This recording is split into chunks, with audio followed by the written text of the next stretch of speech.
Well, if on Saturday night you're still awake and you're looking for a bit of action, then there's no doubt that the Breeders' Cup Classic will provide that for you. Here are the leading contenders.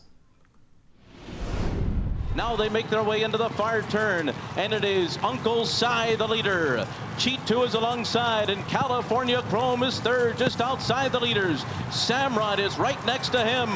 The four of them are together. Then Intense Holiday, Temperature, Medal Count. Danza's right there in contention. Dance with Fate is next, and they're coming to the top of the stretch. And California Chrome makes his move for the lead. It is California Chrome on the outside. Samrod runs at him with the 8 pole. California Chrome is pulling away. California Chrome into the final furlong. He's got a 5-length lead on his competition. It is California Chrome in front. And from the back of the pack on the outside, Commanding Curve is taken second. But California Chrome shines bright in the Kentucky Derby. Around the far turn, Commissioner on the inside, General A-Rod, Tonalist. California Chrome is still fourth, but it's beginning to move on the far outside. Medal Count is behind them as Commissioner makes the lead to the top of the stretch.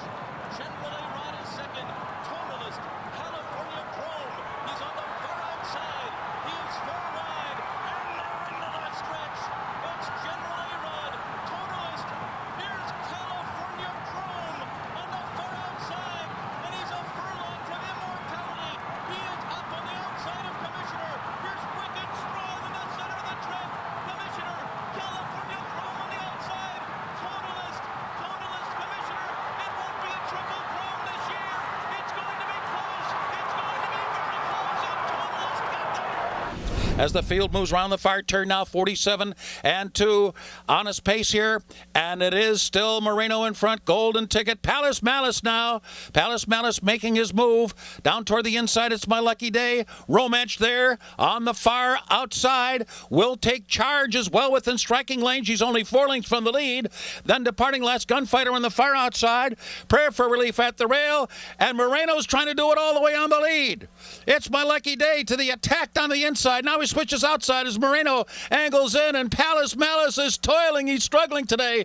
Will take charge, is coming with a final run on the outside. Prayer for Relief down toward the rail, 100 yards from home, and it's Moreno to win the Whitney in a wire-to-wire score. At the end, the margin was a bit more than a length. This My Lucky Day was second. Will take charge was third. A bruising 111 and 1, and they're rounding the far turn. Bayern still there with that lead. Tonalist ratcheting up that pressure, and here comes Wicked Strong, and those 3 are going to hit the quarter pole together, and Mr. Speaker's not far behind.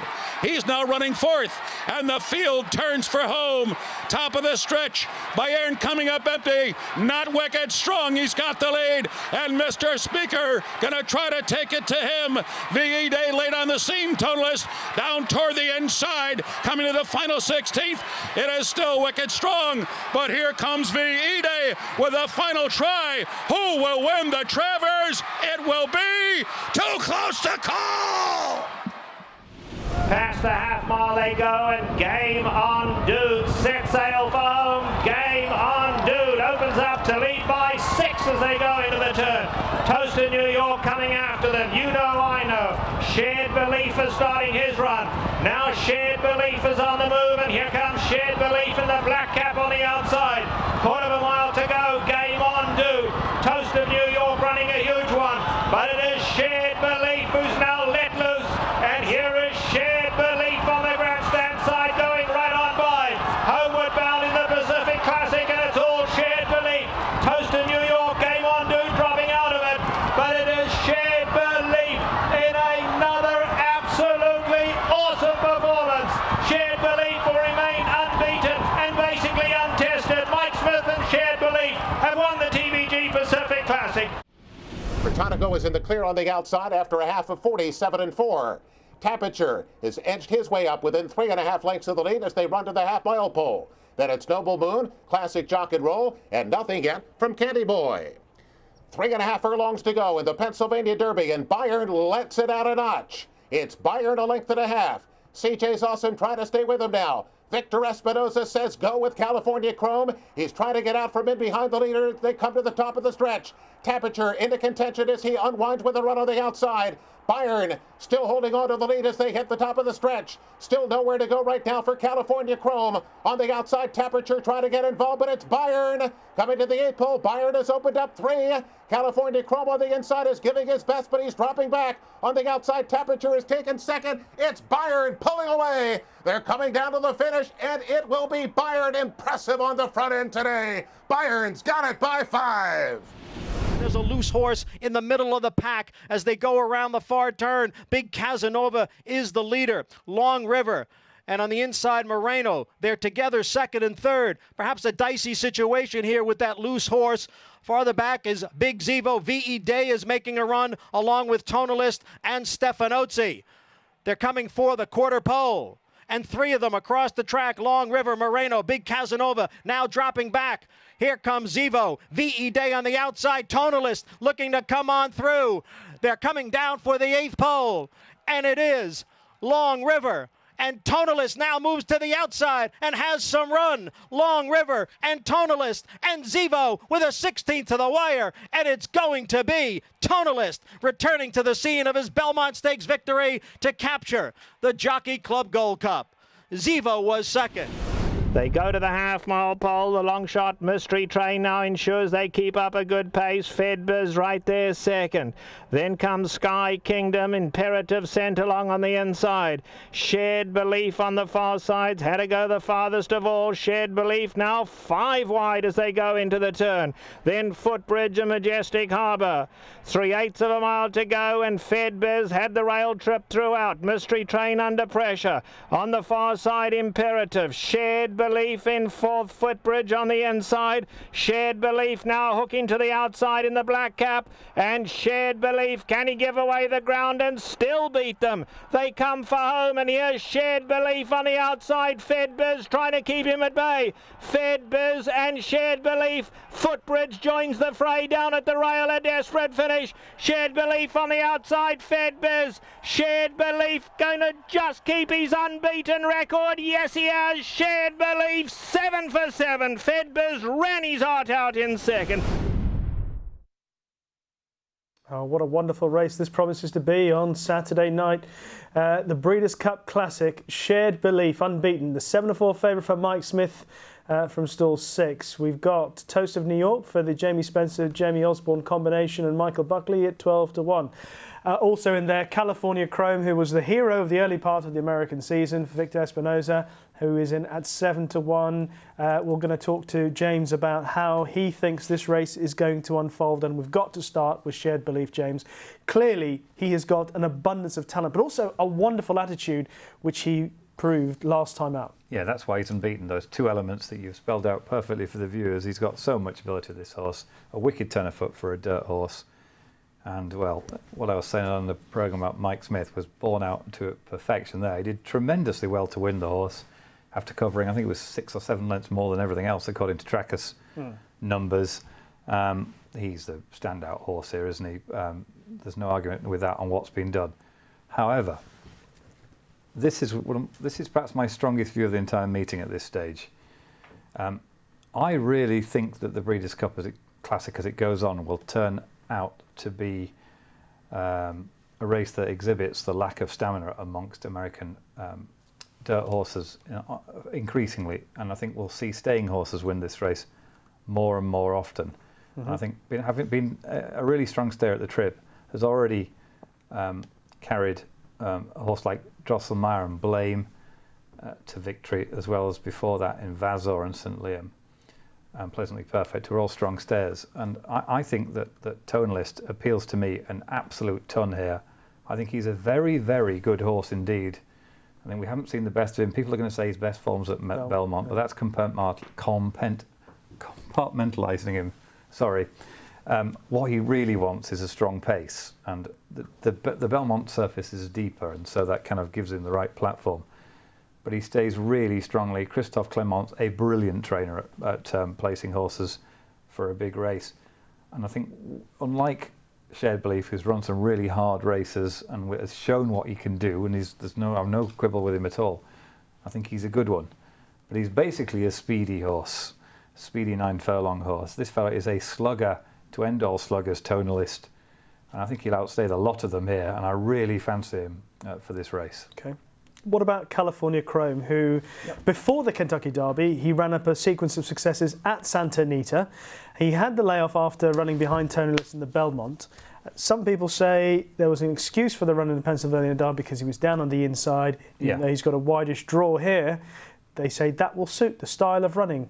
Yeah, they're welcome to all that. I mean, so far his career has been a miracle. This would be the biggest miracle of the lot. I mean, early on in this horse's career, he looked like he was a no mark. And suddenly he took off, and I just think a horse of that profile in North American racing has one massive surge of form, and then when they're done, they're done. And I think I couldn't entertain him here. It didn't stop Billingsgate winning the last race at Kempton, but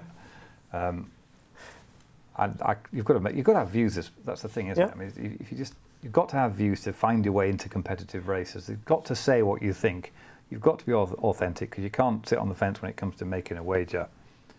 And I think he probably will not fire and be retired. Bob Baffert is at the plate, 0 for 13 in the Classic. What chances of Bayern doing something about that? I mean, this is a horse I just don't understand at all. Early on I thought he was no good, then I thought he was a sprinter, and then when he went to Monmouth and he put up a massive performance there, I thought that was Bob Baffert at Monmouth again, which is... His horses seemed to run off their face there and nowhere else. And then when he finished last at Saratoga, I thought, there you go, told you. And then he went up and put the best performance of his career at Philadelphia Park, at Parks, in which he was absolutely awesome last time. He's by Awfully Wild, one of my favourite horses. He wasn't a particularly good horse, but I had some good days with him. He stayed well, the sire of Bayern. Thunder Gulch, of course, won the Belmont. So he could fit into despite the fact I thought he was a sprinter at one stage, he could fit into what I'm saying. He could well be a stayer, and he could well have hidden depth of stamina that will come out. So I wouldn't want to throw him out. A few people that I know in the States are talking about Cigar Street as a bit of an outsider for Bill Mott, a horse who's had a few problems in his time. He's quite lightly raced, but they're saying apparently all his issues are behind him because he's working well and he looks in great shape and remains extremely unexposed for a 5-year-old on a street sense and a big price. Well, the thing about Mott's horses is that of all trainers, you can be the most sure that his horses will fire given the astringent drug testing. Sorry, not astringent, stringent drug testing here, because he's proved over the years that he's a straight shooter in my book, and I think this horse. I don't know as much about him as you do. He's owned by Rashard Lewis. That's the basketball player, isn't it? I think. Oh. Yeah, I think. And he's lightly raced with plenty of ones next to his name, so he can't be a throwout because he wins races. But I'm not sure. I don't know. I can't see in what your friends can. In my past experiences of watching the Breeders' Cup late at night on television on my own home, I feel the Breeders' Cup Classic falls into one of two categories. Yeah. Either it's a tremendous battle to the line where you've got two or three horses fighting out a tremendous finish, the greatest of them being the Sunday Silence Easy Go, in my opinion, or Ferdinand and Alushiba. Mine too, yeah. Or it's the crowning of a great champion. It's a Cigar or a Zenyatta. What might we get on Saturday night? I think we'll get a close finish. I think we'll get a bit of a war. And I think we might get the birth of a new star in Tonalist, who I really believe in. I think Blake... I don't know. What type of race is it? Do we get... the crowning of the champion is... You're setting me up to suggest that shared belief, really, aren't you? If it's that. Could well be. Could well. He's unbeaten after 7, and that would be a good way for it to end. Toast of New York would be an excellent way for the meeting to end. Plenty of horses in there that are still sort of fairly dark. We mentioned Bayern. Another one perhaps is, I don't put this horse as a winner, but it would not surprise me if he hit the frame in a big price. It's Candy Boy, who he hasn't really put it all together, but he's a fabulous looking horse, and he could take a step forward. Is he a half brother to Shared Belief, Candy Boy? Is he by Candy Ride? He's by Candy Ride. Same side. Yeah, he's by the same side. Since they're contemporaries, that would be quite frightening. That'd be tremendous. Unless he was a twin, yeah. But yeah, they're both by Candy Ride. Winner of the Pacific Classic under Julie Crone, and a horse that put up a buyer speed figure of 122.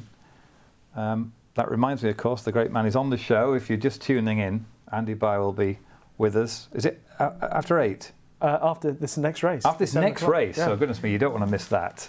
After 8, that will be a bit of a struggle because we'll be heading home. We will indeed. But if he was on the phone after 8, we would stick around for it. Yes, perfect. The Breeders' Cup Classic on Saturday night. Perfect. Great way to enjoy the late hours.